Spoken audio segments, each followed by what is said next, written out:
Greetings and konnichiwa, and welcome to the Onyx Tavern. This is your host, the Barkeep, bringing you podcast 52 here at the Tavern, presented by Hirotaku.com.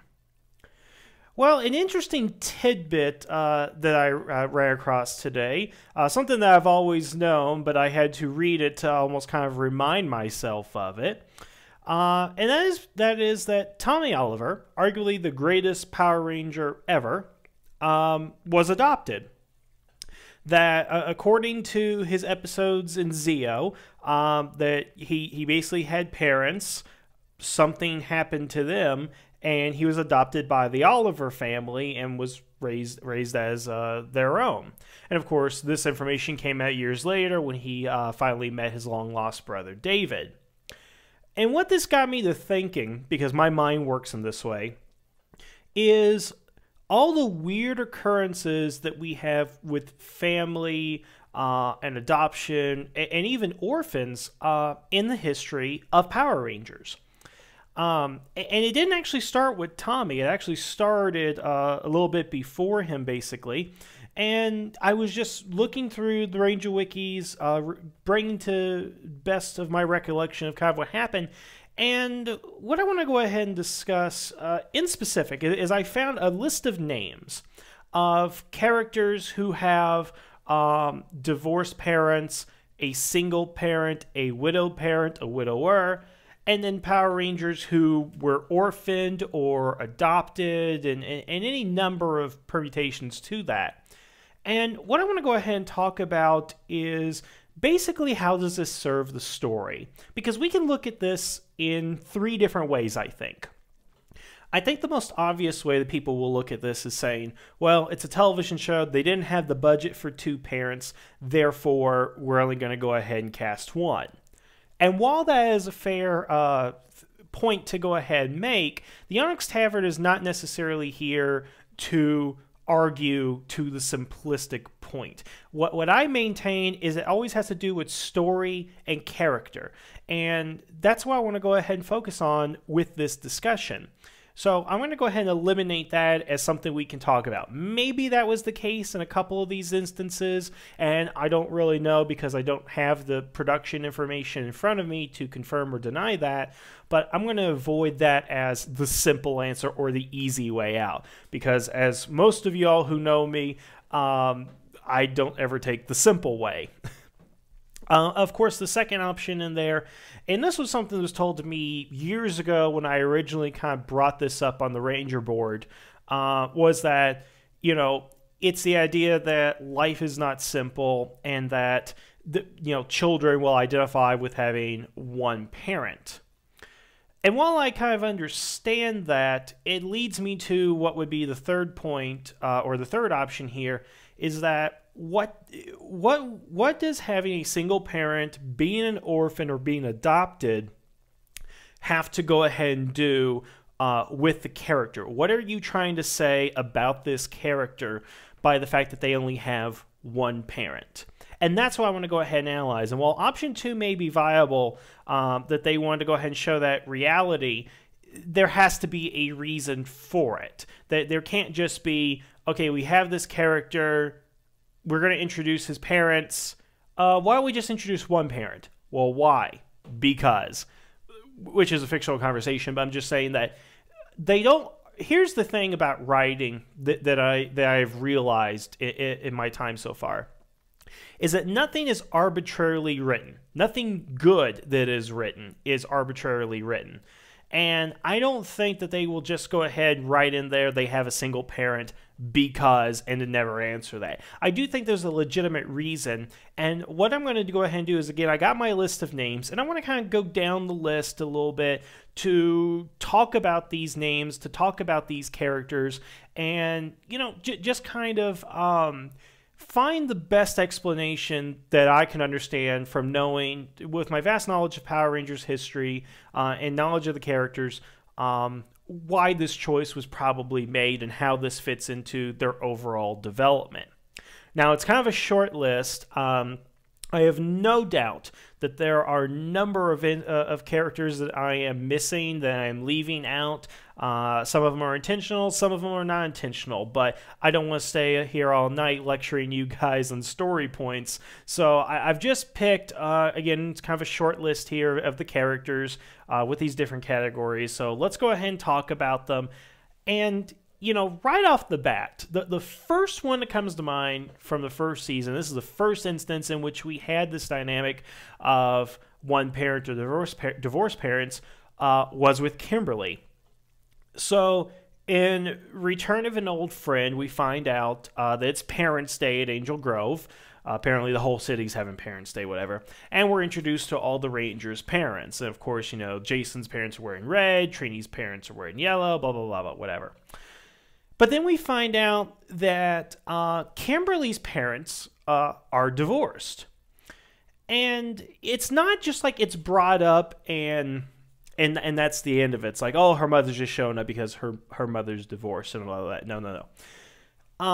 There's a scene with her and Trini where basically she talks to Trini about the problems she has with divorced parents and how it makes her feel and all that. And what I like about this is that this is genuine character growth and development for Kimberly. Now, of course, her and Billy and Tommy got the most character development because they lasted the longest of the original Rangers. But this is odd in the fact, or not really odd, but really splendid that in the first season that we are examining this, that long before we get into the second season, third season, movies, whatever, that we are finding this out about Kimberly. And this is actually going to be important to not only a plot in this episode, but a plot in the third season. This is something that is set up early and will pay off down the road with her character before she leaves. So again, in this episode, we find out parents are divorced, and it actually is her driving force in the episode to make the decisions that she does. Because, as you will recall, Rita kidnaps all their parents and basically makes a deal with the Rangers saying, we'll give you your parents back if you surrender your power coins. And Kimberly surrenders her power coin because she knows how much her parents mean to her. And if I recall the episode correctly, she kind of gives like a little speech about how it's important and more important than anything else. And that doesn't come out of it nowhere. It is, again, this is a case of good writing in which it came from earlier in the episode. It was established, and that was part of her character, that she was worried about her parents, divorced or not. So this was our first example, and I think it was really a really good way to go ahead and start, well, not really start, but really, help define Kimberly's character the closer we got to the end of the season. Because, as most people will remember this episode, this was the episode in which Tommy returned. And that really overshadows this character moment with Kimberly. And I really like that. Not that it's overshadowed, but I love this character moment. And I was never a big Kimberly fan as a kid. Everybody's like, oh, Kimberly's so hot and all that. Trini was always my girl. But, in this instance, this is why you like Kimberly, because she's past the Valley Girl stereotype. She's past this, like OMG, which would not be invented for another 15 years. But that whole type of, again, ditzy, but there is something behind the ditz, that she is a real person because she's dealing with real issues, and that informs to her character and plays out. And like I said, what happens in the third season is that her mother ends up remarrying to a French man, and Kimberly now has the option of staying home in Angel Grove or moving with her mother and her stepfather to France. And of course that ties into what's going on with the monster and all that kind of stuff. But the fact that the divorce was set up 2 seasons prior, and then this is kind of like the payoff to it, is just really satisfying. And again, I may be skipping a few right here, but again, these are the ones I just kind of want to talk about. We got Justin and Justin's dad. Now, we know from the Turbo movie that Justin's mother was not around, and then his father was just having issues with jobs all season. And of course, the reason he left at during Chasing the Space was to be with his dad and help support his father. But again, I wonder why the reason was made to make it a single parent. I almost wonder if this was originally supposed to be Justin and his mother, because we look at Justin as the youngest ranger of the group, and he looks up to the other rangers as father figures, I would say. He looks them to be role models. By the time we get TJ into the picture, he and TJ have this kind of weird relationship, I guess. Weird in the sense that you got, a guy in high school hanging out with, this 12, 13-year-old kid who isn't even, he is in high school because of the placement tests and whatever, but it's just kind of a weird relationship. But when you think about it, it's more like a big brother relationship, or again, TJ's filling the role of a father relationship, or a father figure. But that doesn't play out with the fact of we have Justin's father here, because if it was mother, that would make sense. But his father here, why would he need another male figure? It would seem to indicate that if he has his father, he would be looking to Ashley or Cassie or Kat and Tanya as more of a motherly figure. Now, I'm no psychologist, and I don't even think, I'm not even sure Freud was half right in the stuff that he said. But it just seems to me that if you're going to write a character who primarily hangs out with the guys and has this friendship with TJ in the latter half of the season, you would give him a mother but no father to fill that void. Actually, one of my favorite movies from when I was a kid was Angels in the Outfield, and it dealt with Joseph Gordon-Levitt's character bonding with Danny Glover's character as a father figure, because his father had left him, basically. So that kind of made sense. And of course, he was being raised by a motherly figure, to whom I cannot remember the actress's name, but her character is Maggie. But if you had done Angels in the Outfield and made just Joseph Gordon-Levitt be raised by a man, but also looking at Danny Glover as a father figure with no father, it gets muddled, and it's not as clear, it's not as concise, and it just doesn't make much sense. So I don't understand necessarily why Justin's father was not present. Excuse me, I don't know why they decided to give Justin one parent, because I don't know if they really thought Justin was going to be in Power Rangers in space, and how are they going to write that out. But they did put his father in there as being not so much of an obstacle, but Justin was always torn between being a Power Ranger and helping his father. And ultimately, he made the decision and the sacrifice, if you will, to help his father and be with his father for the sport there, as opposed to being a Ranger and following the Rangers in the space. The next one I'm going to go ahead and comment on is Commander Stanton from Lost Galaxy. So we're introduced to him as just the strict commander. I mean, he's basically the Captain Kirk or the Captain Picard. Probably has a little bit more to do with Captain Sisko in some ways, I would think, being, commander of a station and whatnot. But he is revealed to actually have a daughter in the series, and she shows up for a couple of episodes, is mysteriously absent from the final, I might add. But of course, the episode in which she is introduced, Stanton's under mind control by one of, the monsters, the aliens, and, ignores his daughter, and Kai finds that unusual and suspicious, and then that leads into, basically the whole plot. And, the thing about Lost Galaxy that I could never understand, and Lankara brought this up in his review of the season, is why family members are not being brought along. Because it's made very clear in the very first episode that Terra Venture will not be coming back to Earth.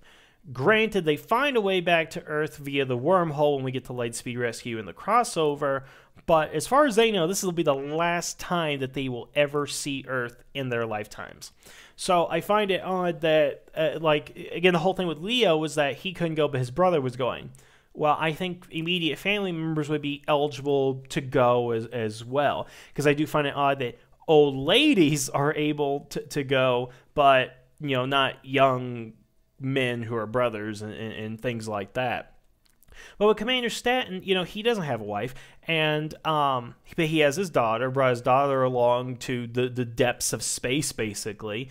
But what happened to the mother? Was there a reason that he had to be a single parent? Because again, she only shows up in 1, maybe 2 episodes. I'll have to double check my notes on that. But she's like introduced and then forgotten for the rest of the series. She doesn't play a role in the series after that at all.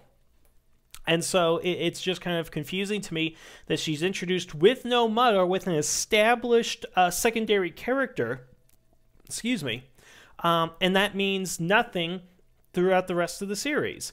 I mean, would it be so hard that Stanton had a wife who was on the station, and maybe they both were under mind control, and that's what got Kai suspicious, that they both were doing something unusual there.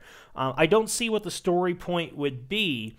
Again, as I allude to, you could look at him as a Commander Sisko, and I guess you can go back to the original premise for Deep Space Nine about a man and his son who arrives in a Wild West town on the edge of the frontier. And I guess that could be what they were going for, was something like that. But I would hardly call Terra Venture on the edge of the frontier. I mean, yes, that's where it's going, but the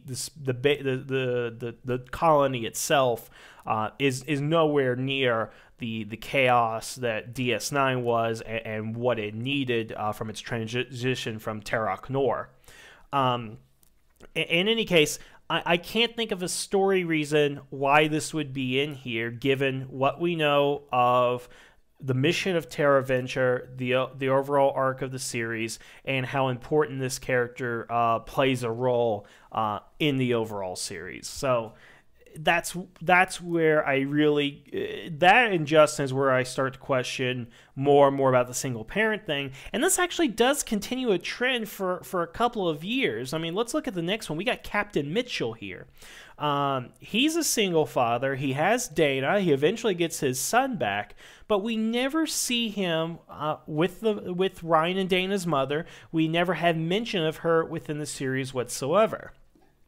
Now let's kind of talk about Go-Go 5 here for a second, because the whole premise of that series was that the 5 siblings were the Rangers. The Go-Go 5 were all brother and sister, and that the guy who created everything, that built the base, was their father, and that their mother was missing, and all that kind of stuff. And that ultimately culminated, and I haven't seen the episode, but from reading it, basically the ending of the series culminated with the reuniting of the family, bringing them back together. And the reason they were absent caused part of the conflict and some of the issues throughout the series, similar to what we will eventually see down the line in Magi Ranger, which is another show in which all the Rangers are siblings to each other. But in Lightspeed Rescue, the only 2 people that were related were Dana and Ryan, and of course, their father. But there is no reason why Captain Mitchell has to be a single father here. Because again, he's the leader of a military base, but there's no reason why he can't be married. I mean, he has 2 kids. And it would seem to me that in that particular case, as well as the case of Commander Stanton and Justin's father, I am willing to bet that the wives are dead, because in the United States, let's be honest, if there's a divorce, 99% of the time, the woman's going to go ahead and get the children. So for these 3 characters, I find it kind of interesting that that has to be the only recourse. My father's favorite show of all time is the Andy Griffith Show, and we know Opie only has his father, the sheriff. And I've always asked as a kid, hey Dad, where's Opie's mother? And I go, like, did they divorce? Because, well, when I was young, my parents got divorced, and when I found out that was my dad's show, that was just kind of what my mind was going through at the time. And of course, he's like, no, they just didn't divorce back then. And he's like, well, she's probably dead. And I kind of learned that lesson at that point in my life with my parents, and then with what was going on with, again, finding out about my father's interest. Because that was the time I started learning more about what my father liked. Ironically, took him splitting for me to learn more about my father. well, moving on from that, definitely there's no story reason that I can think of why Captain Mitchell would be a single parent. It doesn't play into the story, and I almost wonder that if a mother was there for Ryan, how could she have helped him turn from the dark side back over? Because there is a Vader Luke relationship kind of in reverse with Captain Mitchell and Ryan that I find very interesting, but I don't know why the mother just wasn't there. Time Force, we actually have two single fathers, both Rancic and Mr. Collins. I think this is another situation with Mr. Collins that the mother is dead, and I would imagine the reason that the story reason why I think Mrs. Collins is not there is because Wes has two relationships. Well, three throughout the entire series. His relationship to Eric, his relationship to Jen, and most especially, and what I think is actually the best relationship in the series, or within Time Force, excuse me, is a relationship between Wes and his father. Because when Wes's father finally stands up to Rancic, defends his son, and all that stuff.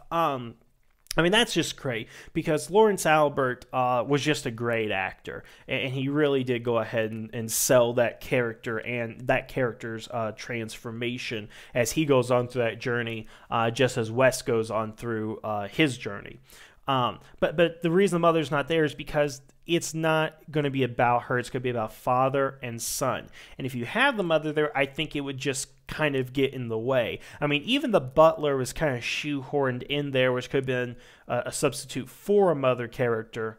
But it doesn't matter because the relationship's so focused on those two, having a mother would just needlessly complicate things. So I can understand why the writers decided to make Mr. Collins single there.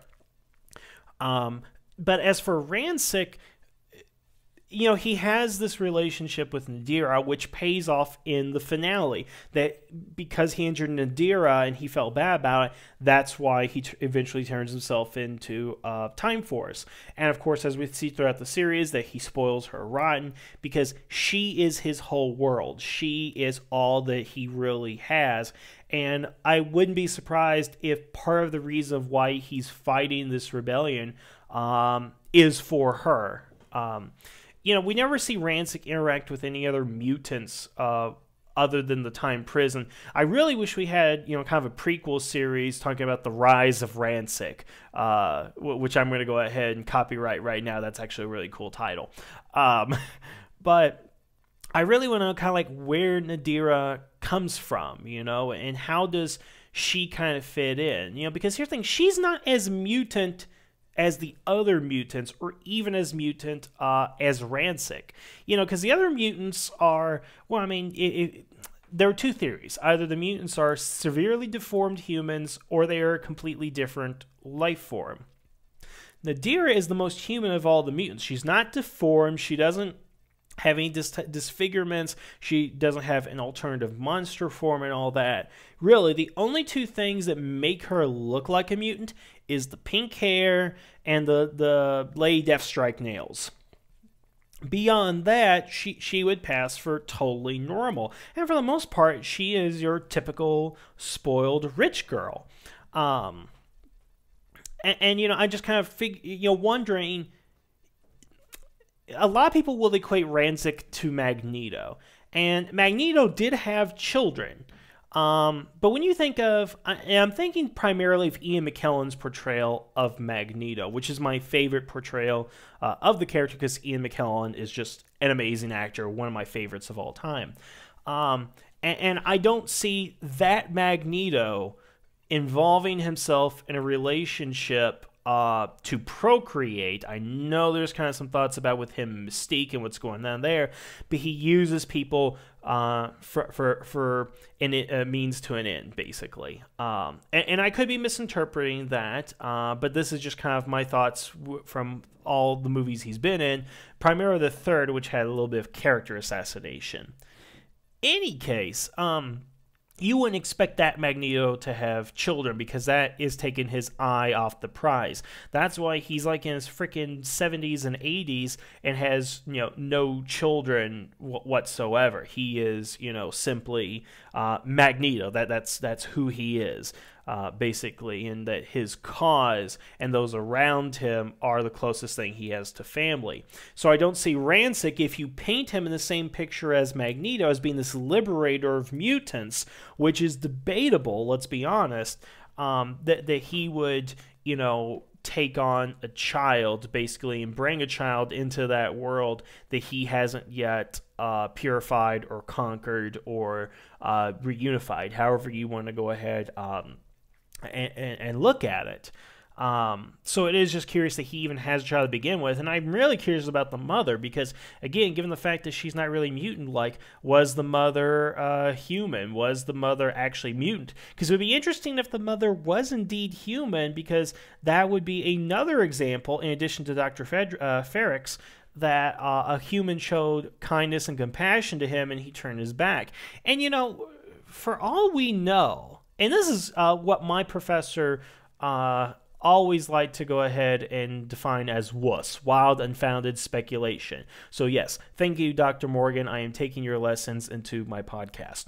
But for my wild unfounded speculation point, what if, he had met a human woman and that he loved her, conceived a child, but because he was mutant, she betrayed him, she died, whatever, that's ultimately what drove him. Because look at Magneto. It was his mother, at least again in the movie continuity, that died, and that's what kind of drove him. It's like, you kill my mother, I want revenge on this guy, and then I want equality for mutants. What if that was something that happened with Rancic, that the one woman he truly loved and gave him the daughter that he loves more than anything in the world, betrayed him or was killed by humans? And again, what if she was a human herself? That is a treasure trove of story possibilities that you can go ahead and run with, and I really kind of wish something like that was utilized within the series. The next one I have on here is Sensei What Not to Be from Ninja Storm. And of course, going into the first episode, he's single. We know that Cam's mother died at some point. I really wish we knew what she died of. That would be that's like one of the things I really kind of want to know in Power Rangers history, because of the Samurai's Journey Part 2. Mako has become like one of my favorite secondary characters in Power Rangers, and I just want to know more about her.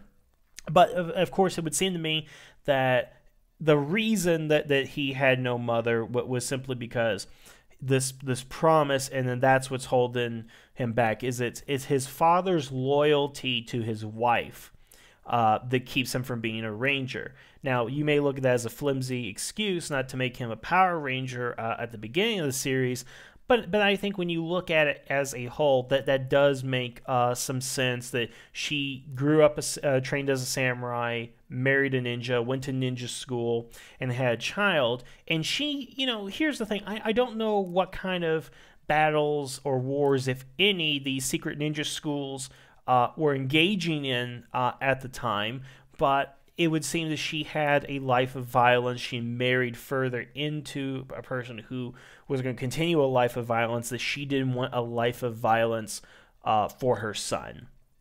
And that is powerful. That is interesting. And again, I wonder if it ties into how she died, that maybe that life of violence is what ultimately killed her. And she wanted Cam to avoid that so that he wouldn't face the same fate she did. And again, that's once more wild and unfounded speculation, but nevertheless, it would make sense. It would add to the puzzle. And that's what most of these are, is that they are puzzles and they are incomplete, whether the writers came up with something and didn't add it, or they didn't come up with anything at all. I mean, I really don't know, but I'm just trying to add the pieces here. Anton Mercer and Mr. Hartford, I think they're kind of like the same person in the sense that they pursued they pursued their fields of science and making money and capitalism and entrepreneurship and philanthropy and all that, and then just didn't really have time for children. Now of course, in Anton's case, he adopted a child, and I'm going to get to Trent here in a bit. And then, of course, Mr. Hartford just built a son because he said, screw it, I'll just make one.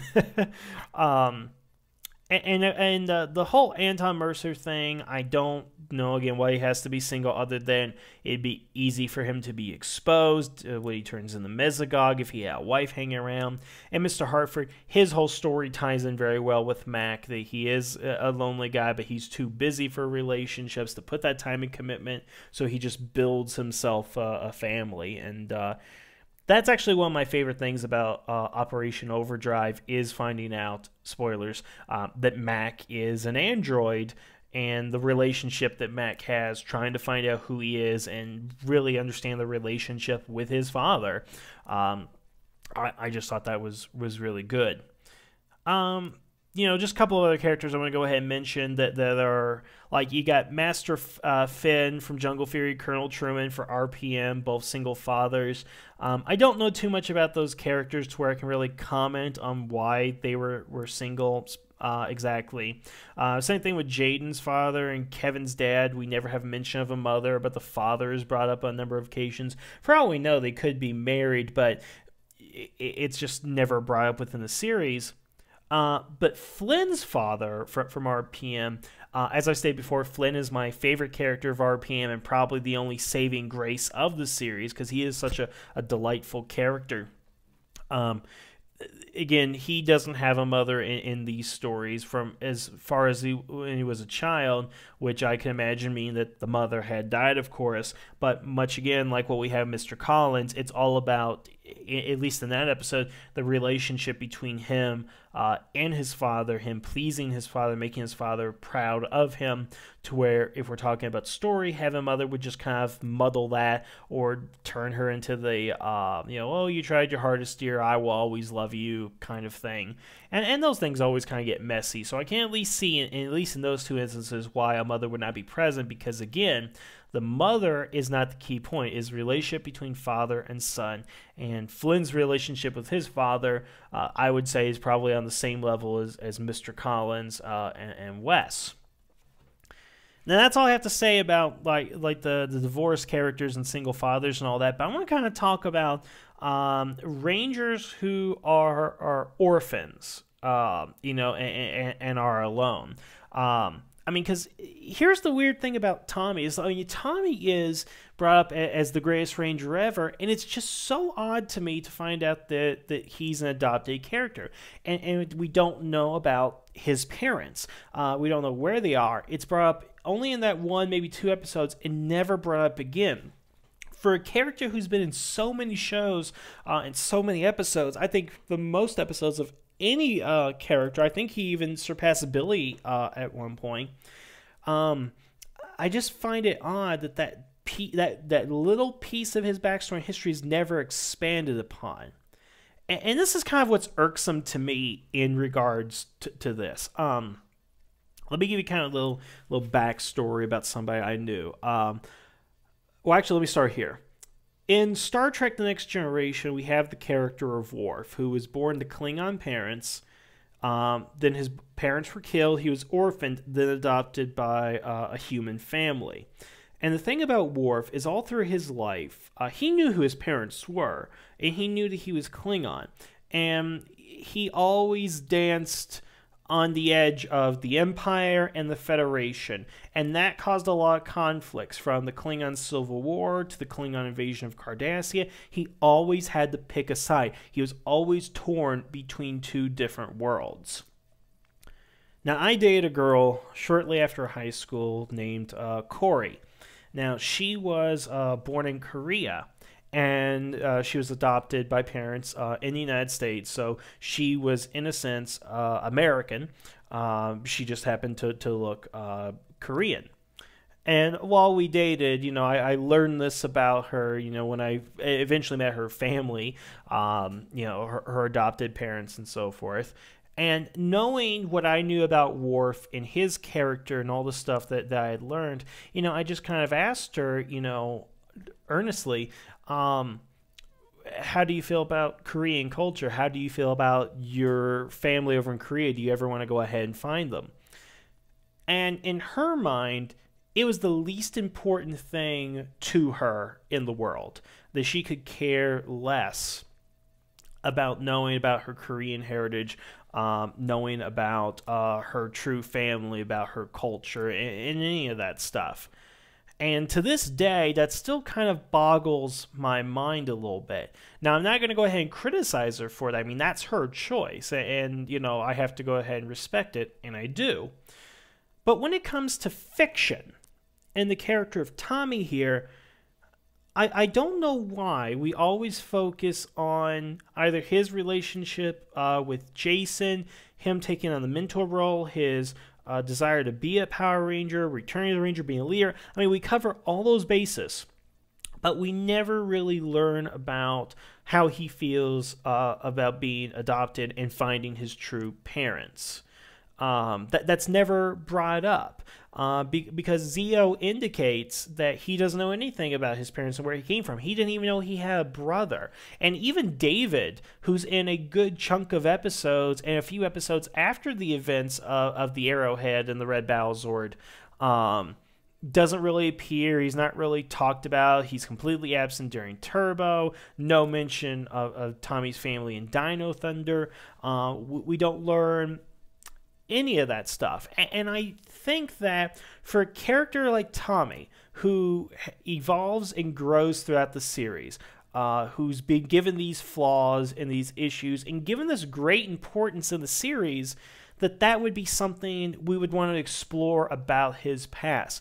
Maybe his original parents, maybe there's something special about him. Maybe they're not special. Did they die into an accident, or did they just leave him? I mean, can you imagine how the greatest Power Ranger of all time would feel if he learned that his birth parents did not want him? Imagine the story possibilities there for that character. Because let's be honest, with Jason Frank and the way the series is, and who knows what's going to be the future, and if they make that Green Ranger movie, this could be something we could explore more of in the future. And I think that would just be amazing, that we could learn this backstory about Tommy, that we can learn more about his past and what kind of shaped him and all that. I mean, does he come from a long line of martial artists? Is he part of a great legacy? Is his father like Zeus or something? He's the got part god basically, or are his parents like Joe Dirt's parents and just don't give a damn about him and left him at the Grand Canyon? I mean, who knows? There could be any number of things, but I just find that there's this little nugget of information about Tommy that we've all known since Zio, but it's never been brought up, and that story possibility has never been explored and has never been mined for the drama that's there, basically. Then we have Cole, who is straight up an orphan. His parents were killed by Master Org in the series, and I will say this about Cole again, and I said this in my top 5 Red Rangers. Cole has the power of forgiveness, which makes him an amazing character, that he could forgive Dr. Adler like that, and that touches me. And just to be an orphan, and that's explored within the series, that he has no parents. That is his character arc, and when we come to the end of the series, he's made peace with all that he's made peace with the fact that he is alone. He's made peace with the killer, and he's completed his journey into adulthood. Basically, that's why they sent him off in the first place, because he had to go on this quest. So, I mean, it's just amazing kind of what they did with Cole's character there, how they integrated his backstory into the Wild Force mythos, and again, just what we've kind of learned about him and how he deals with things, learning his parents' death and learning his killer, because, he takes the same route as Batman, let's be honest, because he avenges their death and he punishes the wicked, but he doesn't.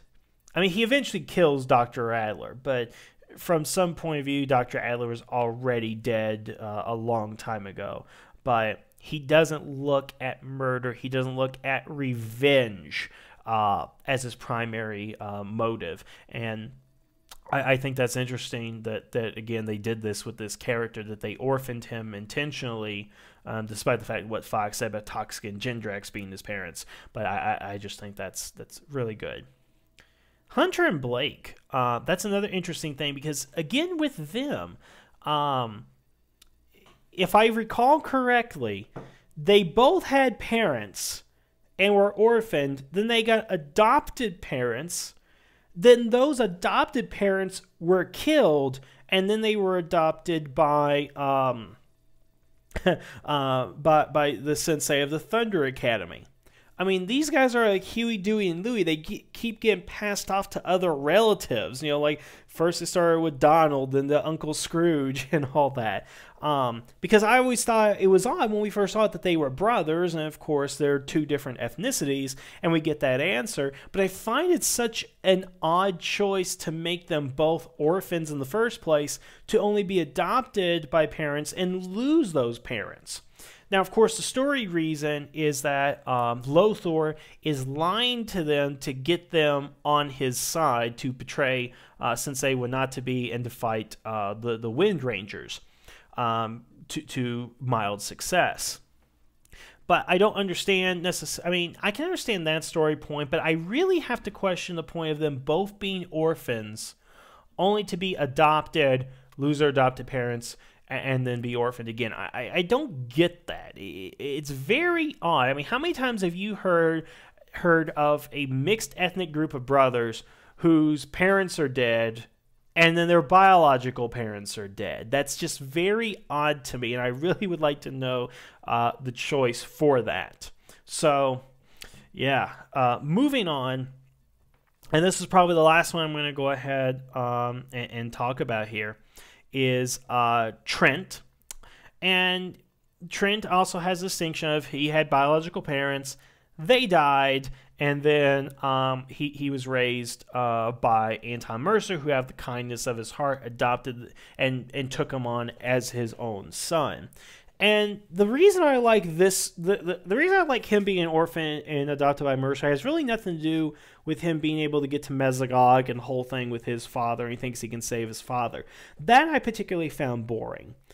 But there were so many parallels between Trent and Tommy in that season, in the fact that Trent was the new kid that came into town. He was under a spell, under mind control, to fight the Rangers, had his own Zord, and he had to fight those demons about being evil. And as we know, Tommy's an orphan. Trent is, in a sense, an orphan because he's so disconnected with Anton that there is that parallel and that relationship between Trent and Tommy that only they can really understand, being in the situation they are, that have their biological parents die only to be adopted by somebody else.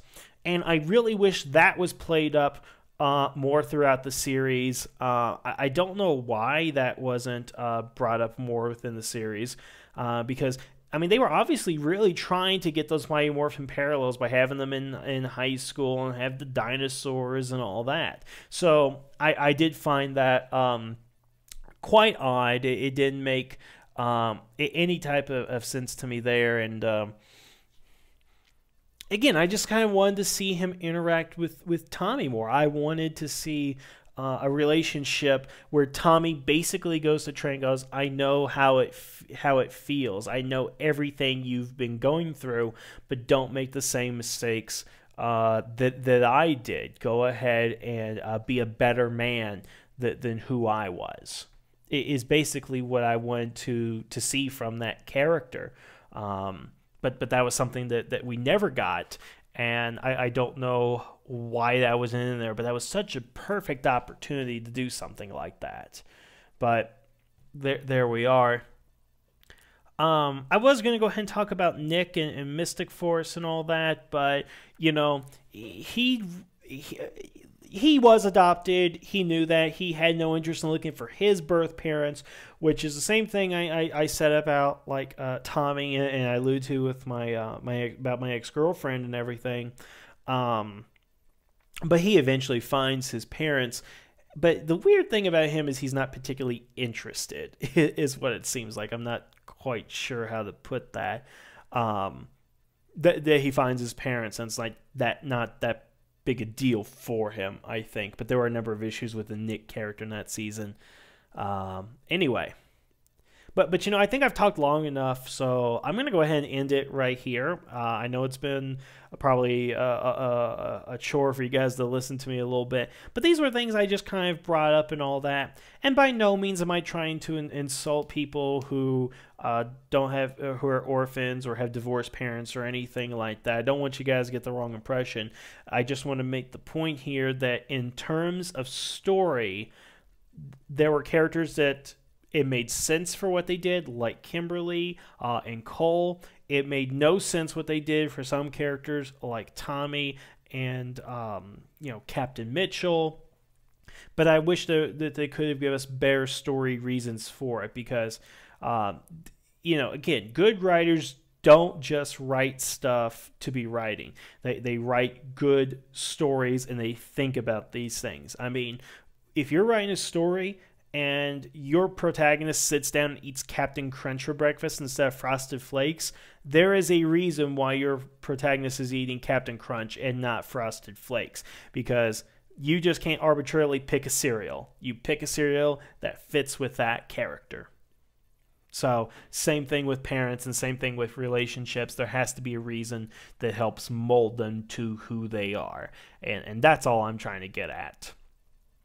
But I'm definitely curious about your all's comments, so leave them below in the video or go to the Facebook page at facebook.com/The Onyx Tavern, and just let's discuss this a little bit further. I'm really eager to hear what everybody has to say. Otherwise, I want to thank you guys for listening here tonight. Have a good evening, and the tavern is now closed.